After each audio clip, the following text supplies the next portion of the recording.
Good afternoon. Welcome to the Law Council of Australia's launch of its Rural, Regional and Remote Lawyers and Communities, or RRR as we like to call it, National Strategic Plan. I would like to acknowledge that Aboriginal people were the first people of this land. I recognise the Ngarigo people as the traditional custodians of the majority of the region we know as the Snowy Monero. I also acknowledge the connection of other groups to this country, such as Walgaloo in northwestern parts, Ngunnawal in northeastern parts, and Bidawal in the south. I pay my respect to knowledge holders and community members of the land and waters, and to elders past, present and emerging. I formally welcome Dr. Jacoba Brash, QC, President of the Law Council of Australia, Michael Tidwell, CEO of the Law Council of Australia, Snowy Monero Regional Councillors Rogan Corbett and John Last, Registrar of the Cooma Local Court Angela Wilson, Mark Herbert, Vice President of the Cooma Chamber of Commerce, Paul Sullivan, Vice Chair of Rural Financial Counselling Service, local lawyers and their wonderful support staff, court registry staff, community legal centre practitioners, allied service, legal service providers, local professionals and interested community stakeholders. My name is Joanne Vanderplaat and I'm the Chair of the Law Council of Australia's Rural, Regional and Remote Lawyers Committee, and I'm honoured to welcome you all to Cooma, the capital of the Snowy Mountains. I'm also a RRR lawyer practising here in Cooma. For those of us who are locals, as the saying goes, Cooma, so much to love. Today's launch is being live streamed from our new webpage, and I warmly welcome everyone who is able to join us on this platform this afternoon, including my fellow committee members. I thank them in particular for giving up their time in a pro bono capacity to contribute their expertise and experience in RRR practice, to establish the National Strategic Plan and help drive the initiatives around the country for the next 3 years. I also acknowledge the work of Taryn Gaffney, the committee's senior policy lawyer, in pulling together the plan in its 500 different versions and never complaining once. Thank you. As a RRR lawyer, there is nothing more satisfying than building a career in a RRR area and serving the community in which you also live. As most RRR lawyers will know, we are often called upon not just for legal advice, but as trusted counsellors. We attend clients' weddings, children's baptisms and funerals. Our clients range from farmers to shopkeepers, grandparents to children, drink drivers to those injured at work, the victims of domestic violence to the young couple purchasing their first home. Our practice areas are varied and we enjoy the work-life balance that living in a RRR area affords us. RRR lawyers form part of the tapestry of country life and all the weather that goes with it. As Jacoba will discuss today, however, not all RRR areas enjoy the same levels of access to justice. So how did the RRR National Strategic Plan come about? The Law Council of Australia in 2017-2018 undertook a national comprehensive review into the state of access to justice in Australia for people experiencing significant disadvantage. As set out in the final report, the Justice Project, which was overseen by an expert steering group led by the former Chief Justice of the High Court, the Honourable Robert French AC, was one of the most extensive reviews of its type in the last 40 years. Around 150 consultations were held and 129 submissions were received, revealing accounts from everyday Australians about the devastating consequences of not being able to access justice or receiving poor justice outcomes. Focusing on 13 priority groups identified as facing social and economic disadvantage, the final report shone a light on justice issues for those groups, uncovering flaws and identifying service gaps.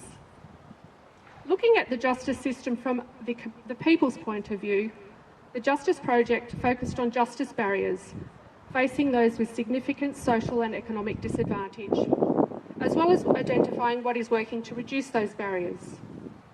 RRR Australians were identified as one of those 13 priority groups.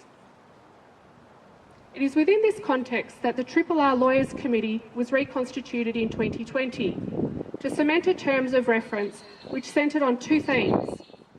Firstly, developing strategies and policies aimed at addressing the challenges faced by RRR lawyers and the communities they service, and secondly, focusing on promoting the important role of RRR lawyers and the significant contribution they make to servicing the needs of RRR communities.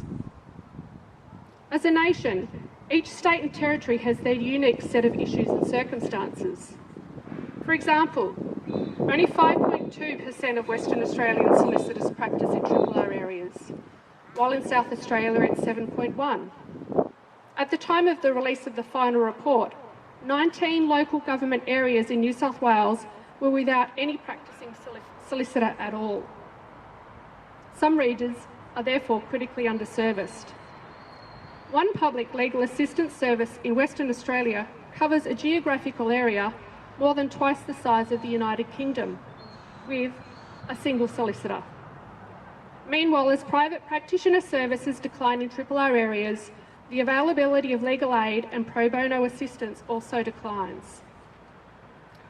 So our role in helping to sustain vibrant, healthy communities must not only be recognised, but assisted by the implementation of a national strategic plan, which is not just another plan that gathers dust, but one which is practical, deliverable and achievable. A national strategic plan that requires the participation of government at all levels, tertiary institutions, stakeholders and the profession. And on that note, our local councils play a large role in developing the business, industry, employment and growth characteristics of a community, and are well placed to engage with the legal profession to develop economic strategies which focus not only on business but lifestyle factors to attract and retain the legal profession and the communities they serve. I would like to invite to the lectern Councillor Rogan Corbett to say a few words on behalf of Council. Thank you.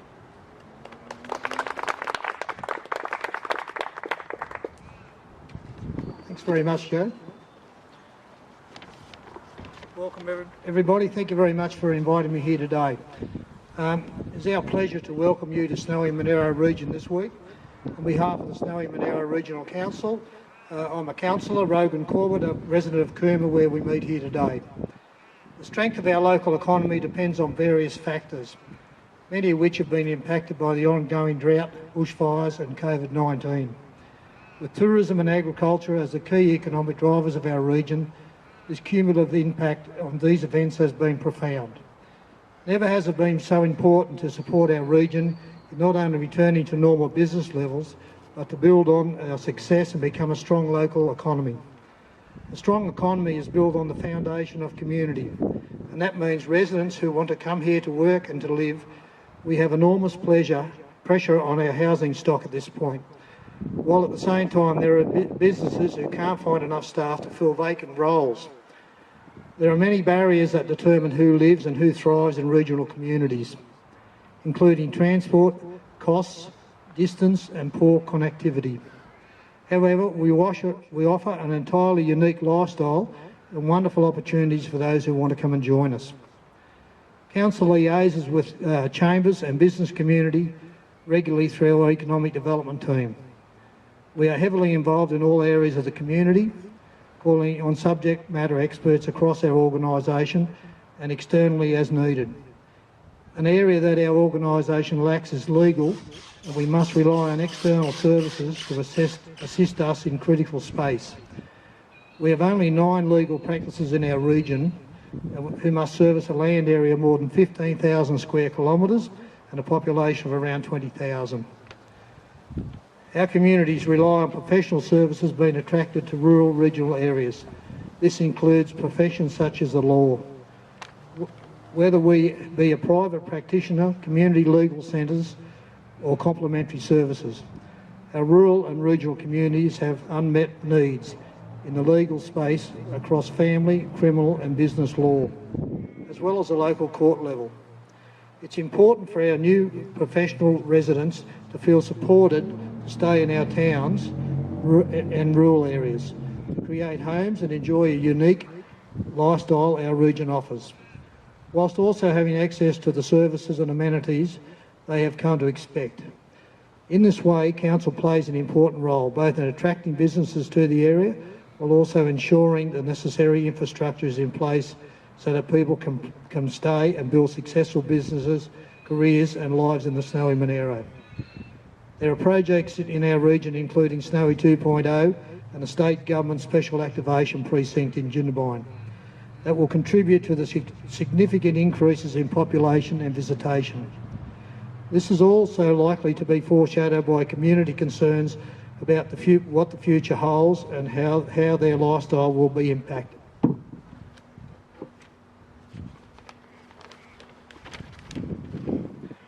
What is the key concerns in supporting a strong economy is that many laws and policies can be urban-centric, unsuitable for regional communities, or in our case, here in the Snowy Monaro, overly complex as we border both the ACT and Victoria. Planning for the raft of additional infrastructure, business growth, access to region and new attractions is the key to our future. Working on improvements to ageing infrastructure and lack of services is a major consideration, not only in supporting current residents, but in attracting and retaining new and growing population. Everything is on the table right now. We face many challenges, but we're also present at a wealth of opportunity. Thank you.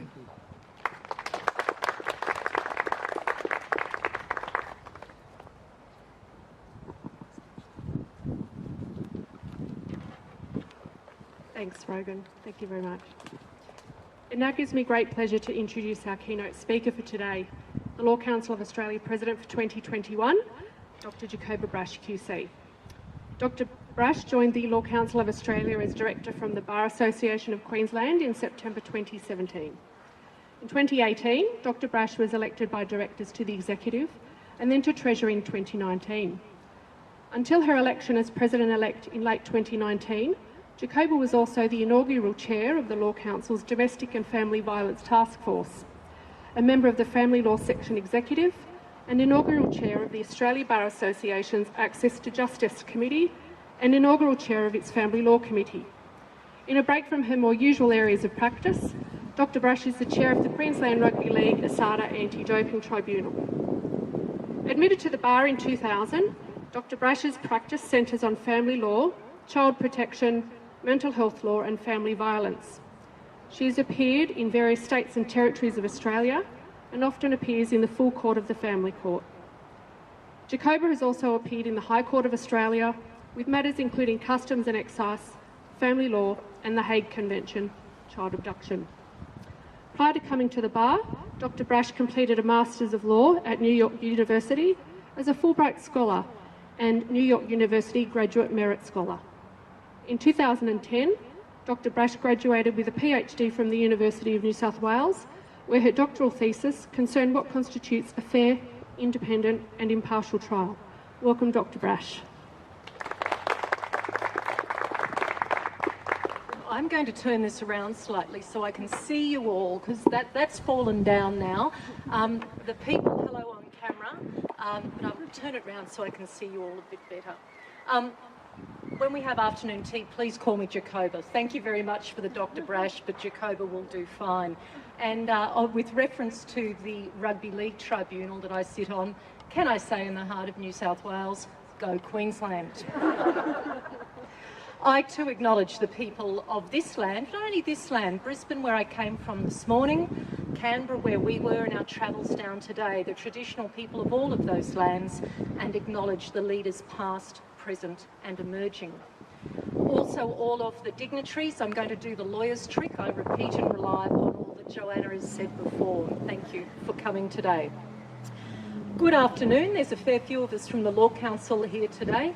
Thank you for welcoming us to lovely Cooma. I'm embarrassed to say the last time I was in Cooma was in high school.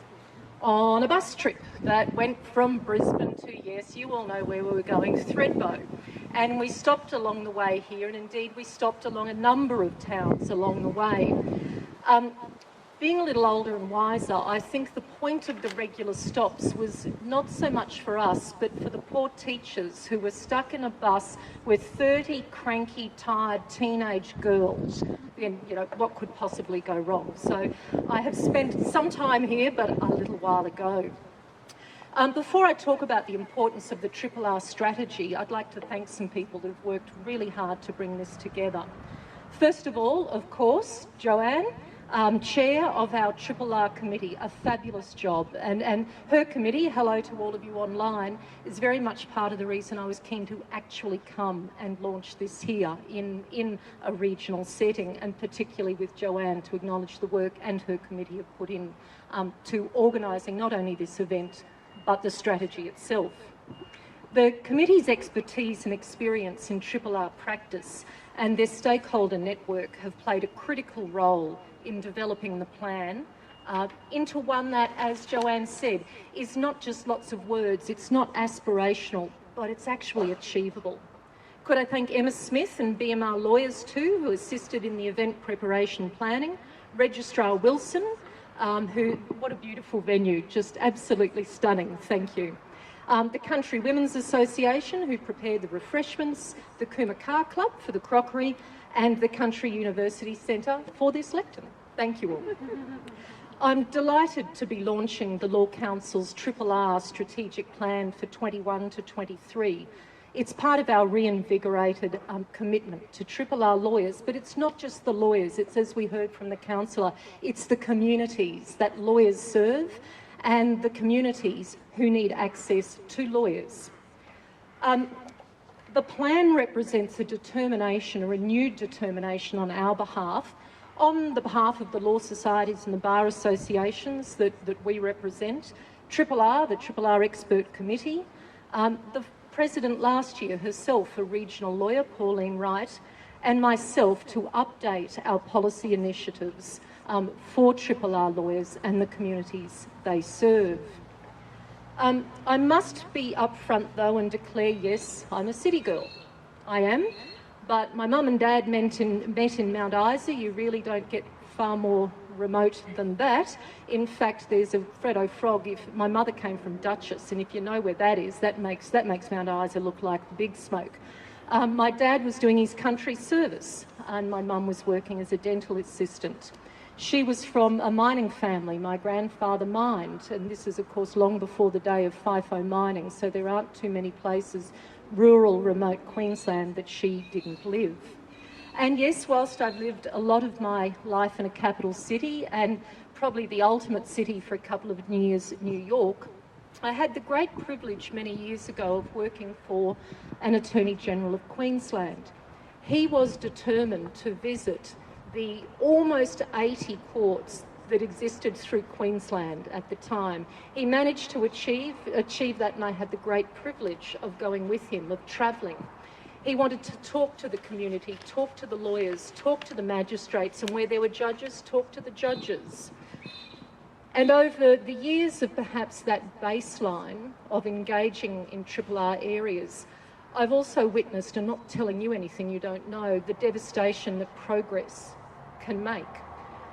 There are three of my favourite towns, named towns in the middle of Queensland, called Dingo, Bluff and Comet. They were thriving towns because they had a road going through them. But it doesn't anymore. It deviates. There's a road from Rocky out to Emerald, and so the passing traffic, and they're close to not quite ghost towns, but a shadow of their former selves. I also, before I worked for the attorney, worked for our electoral commission. We had the job of redrawing our local councils, and there were amalgamations in that too, and our state boundaries. Some of you are about my vintage and might remember we had a premier called Sir Joe Bjelke-Petersen, and boy, he could draft electorates in weird and wonderful ways.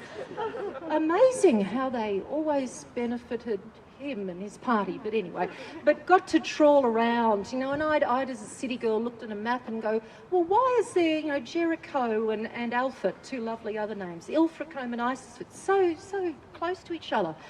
Why do they have an electoral boundary between them? Well, in those cases, it was called the Great Dividing Range, which you discover when you get there. So much of what I had to say and much of my motivation to make this work with Joanne's committee and make this a priority for the Law Council is informed by those experiences. I don't have to tell you all that RRR communities are diverse and dynamic, a whole range of legal needs and experiences, whether it's water rights, environment and planning, farm succession planning, which is something I see a lot of as a family lawyer when something goes wrong within that family planning structure, and laws, of course, which have relevance to Indigenous people. Yet, as we've heard, the data indicates that 10.5% of the country's solicitors practice in country or rural areas. 30% of Australians living in those areas, but 10.5% of solicitors. In New South Wales, the ratio of residents to solicitors is just 1/3 of that for New South Wales overall. And as you'd well know, there's been a decline in the number of courthouses, local courthouses, which of course itself presents its own access to justice challenges. And then delay. If you have to get on a bus for 8 hours to get to a court, if the courts are delayed through no fault of hard-working judges, magistrates and registrars, but simply because there's only so much you can do in a day, that can have real consequences. A legal service in Mildura described it to us in the Justice Project that Joanne talked about this way. There is certainly a disadvantage for RRR clients in court. In one current example, there's a 3-month wait for child protection matters compared to 3 weeks in Melbourne. The family is really disadvantaged.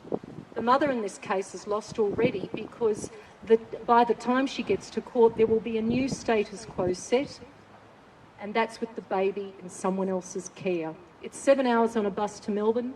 The child protection jurisdiction won't fund our clients to get there. That's lived experience stuff that has the potential for trauma for that family, that child, and their futures. And of course, there are difficulties. We have the advantage in urban areas of specialised courts, whether it's drug courts, Indigenous courts, circle of sentencing Indigenous courts, and the evidence is telling us that they really make a profound effect. But of course, that's a challenge for the RRR communities where quite often around Australia, they're not so blessed with that evidence-based research that could actually take someone from the justice system to a productive life.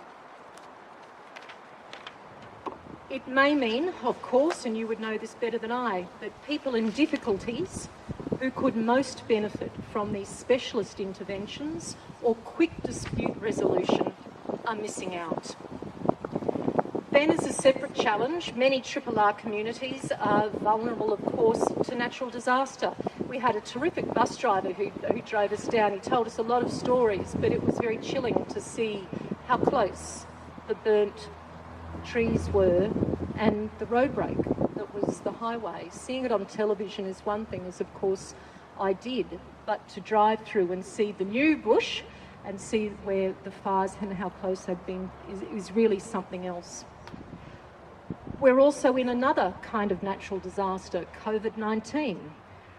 It's brought with it a range of challenges for all of us, but none so more in RRR communities, with legal services, regional circuits and bush courts being cancelled in response to the pandemic. Of course, then, I come from a very big state, Queensland. If you're in, for example, where my mother came from, Mount Isa, and you had to get to Cairns or Townsville for court, well, if there weren't any flights, what were you going to do? It's a very long drive, and that particular drive is one where many lives have been lost because the big red kangaroos cars come second best to them. So that is, of course, fewer flights, remote community closures, state and territory border closures. That's all had difficulty with if you need to travel to access legal services or to the court. Many existing pro bono arrangements, really critical. Pro bono community legal centres are really the unsung heroes of the legal community. Many of those too have been adversely affected. I understand the Shoal Coast Community Legal Centre, 3 hours away, which attends every Monday, understandably couldn't come during COVID. But to their very credit, as most lawyers do in times of adversity, they rise to the challenge. And instead of stopping altogether, they did all they could do, to their credit, phone assistance. Then, of course, we had to learn, the lawyers here, and well, almost all of us learned to offer our services in an entirely new way. And when it came to the traditional way of, put the robes on, go to court, speak to the judge, we all had to learn very quickly a new way, all these new electronic platforms. Lawyers are not traditionally good with innovation and technology, but we had no choice last year. So, things were getting through. Of course, jury trial's impossible, but the courts are all to be congratulated, and the lawyers for finding a way to get people through whatever legal system they could. With a lot of us on the phone, and I think the most common phrase around the world last year is, "You're on mute." That's all very well though, if you have a computer, if you have sufficient bandwidth to beam in, if you need privacy, for example, family violence matters, and you're locked under the one roof with the person, with your partner. Many years ago, I was volunteering at our Queensland Women's Legal Service. It was, you give advice one night a week. It used to be then every 6 weeks. It was a drop-in service, still exists today, no appointment necessary. And a lot of the inquiries are about child protection, family violence and family law. And one woman, so this is 21 years ago, one woman said to me, she was asking about divorce. And I replied to her, well, you can download the forms online. And she looked at me just abjectly sad, but I don't have a computer. That reality check 21 years ago, it still haunts me today that my, frankly, middle class, first world life was not the common shared experience of everyone in this nation. And it remains a salutary reminder to me now that we are all not equal in accessing justice. All I've said so far plays into the Law Council's National Strategic Plan for 21 to 23. It focuses on 5 key areas for action. 1, building awareness. 2, recruitment, retention, succession of lawyers. 3, technology. 4, promotion of RRR legal practices in education. And of course, advocacy. Each of those pillars has its own projects, whether it's working on relationships between RRR and city firms, considering pro bono work as recruitment and retention tool, liaising with universities. Can they help? I mean, the AMA, probably one of the best lobby groups, if you like, in Australia, is very good at its regional and remote outreach. They would be the first to say they don't have enough doctors in the communities, but they certainly have a program of which we will not be copying, but certainly looking to and trying to get more practitioners to the regions. But not only is it difficult to get practitioners to the regions, as you all know, retaining them. I have chambers in Cairns as well as Brisbane, and it saddens me that someone will come and they've got the job in Cairns or Townsville, other places they go regionally, and then you might be back 6 months and they've left because they've got a job in the city and the attraction is too great. So first, building awareness. I'm pleased to say that we've updated and revitalised the webpage, which is now live, and I'm waving to them all now. It can be accessed via the Law Council homepage. It, of course, will get updated as we work through the plan. The webpage is just one tool we'll be using to build awareness, and, of course, traditional media opportunities will also assist. Second, I've already touched on recruitment, retention and succession of lawyers. Vitally needs addressing. So the plan aims to develop strategies that will increase the number of suitably trained lawyers in RRR regions and to capture the valuable experience gained by lawyers working in these communities. These issues can be addressed in part by designing effective policy focused on recruitment and succession deficits that currently exist in retaining staff. Third, I've already mentioned technology. We are of the view at the Law Council that the profession's response to COVID-19 has offered us all a new opportunity to build on online delivery of courts, tribunals deprived. The National Strategic Plan recommends the development of specific policy positions and recommendations to the government with respect to, what did we do last year that got us through COVID? What of those can we keep to enhance access to justice? But what needs to be dialed back so that justice is done and seen to be done? It's a very important balance, and one Joanne's committee will play a critical role in help us forming our view, or our representations, I should say, to the government. Fourth, the RRR committee aims to promote legal practice in education within unis, tertiary institutions, and the plan recommends targeted initiatives aimed at raising awareness of RRR legal practice and issues, together with relevant skills trainings for lawyers considering RRR practice. We consider that ought to be developed. That brings me to the fifth part, advocacy. That's our principal remit. You will see that the new RRR law webpage already features some of our work in this space. For example, the Justice Project that Joanne has touched on. It was a really critical project of the Law Council, and one that's had far-reaching view for us as to what can we advocate, what can we do, what should we be thinking about to better the access to justice of all of those in our community and the lawyers who serve them. Overall, the plan also has to evolve, and Joanne's already touched on this. It's going to be reviewed annually with the Law Councils, with our law societies and bar associations, and with our RRR expert committee. And it may be we identify additional projects that will actually have some effect on the ground. So, to conclude, the challenge for us is to work out how we work towards ensuring access to justice for RRR communities and individuals as experienced by their urban counterparts. Postcode justice cannot be countenanced in Australia. Further, RRR Australians deserve the careful ear of all policy and lawmakers, the urban-centric, as you've so rightly spoken about, Councillor. Without careful consideration of geographic, cultural and demographic, socio-economic factors which our justice system is designed and delivered in Australia, without consideration of those, our guarantee of equality before the law will in reality remain somewhat shaky in practice. The plan is an opportunity to create everlasting change in RRR Australia, and I invite you all to work with us on this important journey. Thank you for your time today.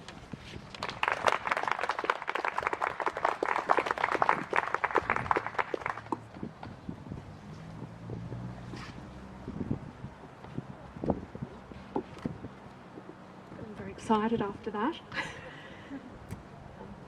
On behalf of the committee, the RRR lawyers and their communities, thank you, Jacoba, for making the time to travel down from Queensland this morning to launch the RRR National Strategic Plan in the bush, and for sharing your insights and experiences with us today. The next speaker needs no introduction in the local legal profession.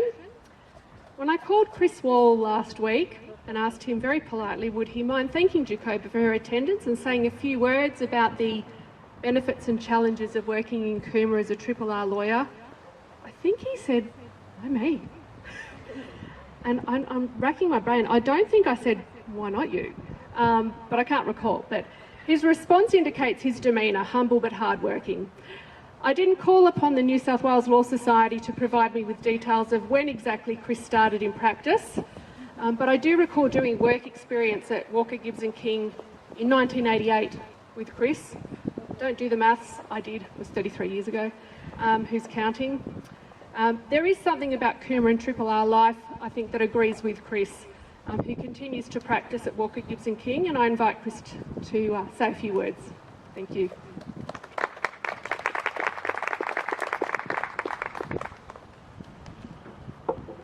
Thank you, Jo. I actually thought the reason Jo invited me was because even with my advanced age, I could stagger from where I work, which is visible just over there as far as this. But there may have been other reasons, I don't know. I'm Chris Wall. I've been, well, I can tell you, Joe, I've been admitted since 1981, almost 40 years. Throughout that entire period, I've practiced in Cooma. So I'd like to welcome Dr. Jacoba and Michael and all the Law Council people and all those online to what we all know is the centre of the known universe. Freely acknowledged to be so. Almost everyone has a connection with Cooma for one reason or another, even if it's only a bus trip many years ago. I was walking to work this morning very early and in my own little world thinking about a very difficult family provision and informal will matter and a very long and nasty affidavit I had to draft this morning. And just as I got, well, probably about 300 metres over there, I thought I saw something move on the median strip in Soho Street. And as I got very close to the lot, I saw that I had in fact seen something move. And so, whilst when I got to work I really should have started on the affidavit and that sort of thing, what I in fact did is ring the police to tell them that there was a really large, very disturbed grey kangaroo bouncing across Sharp Street and heading in the general direction of Commissioner and Soho. Such are the things that one gets in country practice, probably something that many of our colleagues, probably over 90% of them, don't actually have to deal with much. But what I would like to talk about a little is the part of the report that affects me. That's a little selfish, I know, but it's probably the thing I know about. I very much welcome the report. I can't see a lot of downsides to working in an RRR practice, although I didn't know it was called that until relatively recently. Saying a country practice, of course, sounds like an ancient soap opera, doesn't it, really, for those that are as old as me? But one of the great things about working here in particular is we have cross-country skiing, road bike riding, mountain bike riding, kayaking, all sorts of bushwalking and outdoor activities. I walk probably about between 7 and 10 minutes to work. When I had young kids, I used to walk past the primary school and drop them off. Not drop them off, but they'd walk with me. You really can't put a price on that sort of thing. It's fabulous. But strangely enough, what probably continues to attract me, and this doesn't sound like something people would normally say, but it's the intellectual challenge of working in the country. Because you've basically got to know a bit about all sorts of areas. And even if you do, you've still got to be able to research very, very quickly. And of course, you can't really workshop your opinion with the other 3 solicitors in your practice and the 2 barristers. I rather like that. You've actually got to do it yourself, make the decision yourself, and if you don't know enough about it, you've got to learn enough about it really quickly. That's something that I think is sadly absent in many, particularly larger practices in the city. And of course, you can still do a lot of things from the country that involve going to the city. Joe's very much involved with the Law Society and the RRR committee of the Law Council, and many of us have various roles like that. I would have said that I'm not a person who has ever before really worried too much about stress in the workplace, not so far as I'm concerned. I mean, I've appeared before Justice Noblanche, for example. God bless him. Yes, they got a chuckle there, someone knows. After that, really, nothing else can stress you out, or so I thought. But when Joe rang me, I think I had a personal record of 24 files on or about my desk. There was an email about the Mountain Galaxia and where the waterfalls in Bunbury Creek are. Not something you really need to know about, but there was an email from Canberra City Band. I take the local band. There was just way too much to do. For 2 months I've had an ad out trying to get a property and business lawyer and or a licensed conveyancer, and there have been virtually no replies, and some that there have been, oh, so where's Cooma? Okay, about an hour and a half south of Canberra. Canberra? Yeah, you know Canberra, 3 hours from Sydney. Keep heading south.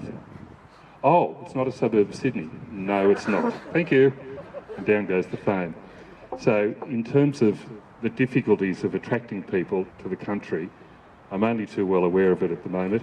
And if there's anything that can be done about that, I would be very personally grateful.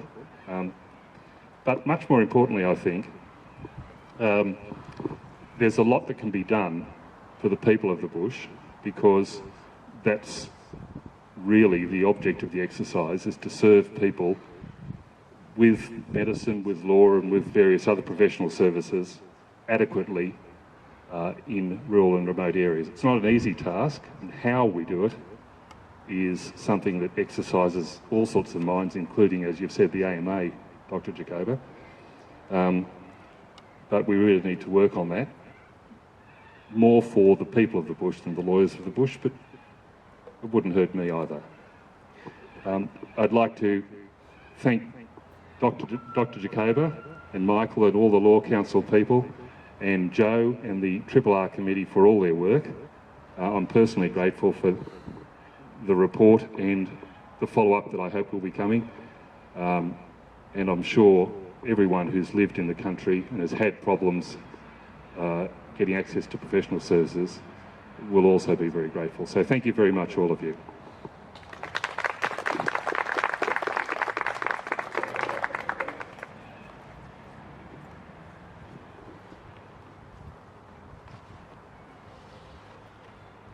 Thanks very much, Chris. So, the plan offers an opportunity for us to get out there and spruik the benefits of working in RRR areas. We're preaching to the converted, I think, here today, but the challenge which lays ahead is an exciting one. Forming networks with tertiary institutions to encourage the establishment of RRR law-specific electives, speaking to graduates about careers in RRR areas, and providing students with resources to assist them in making informed career choices. Engaging with stakeholders to develop sustainable models to recruit and retain RRR lawyers, and harnessing the expanded use of technology in courts and in our practices to provide better access to justice for our communities are achievable and deliverable outcomes. So thank you once again for attending today, and to all of those people who assisted in setting up today. I want to particularly thank my assistant, Emma Smith. Where is she? She's probably hiding. Who can now add events manager to her resume. The wonderful CWA and Karen Clark, our office manager, who have provided afternoon tea today. So please stay, enjoy a cuppa. We've got some refreshments upstairs and down here, and enjoy something to eat, and stay and ask any questions you might have. And a good afternoon to those of you online. I trust the internet in my RRR area was good enough for you to get through the last half hour. Thank you very much and good afternoon.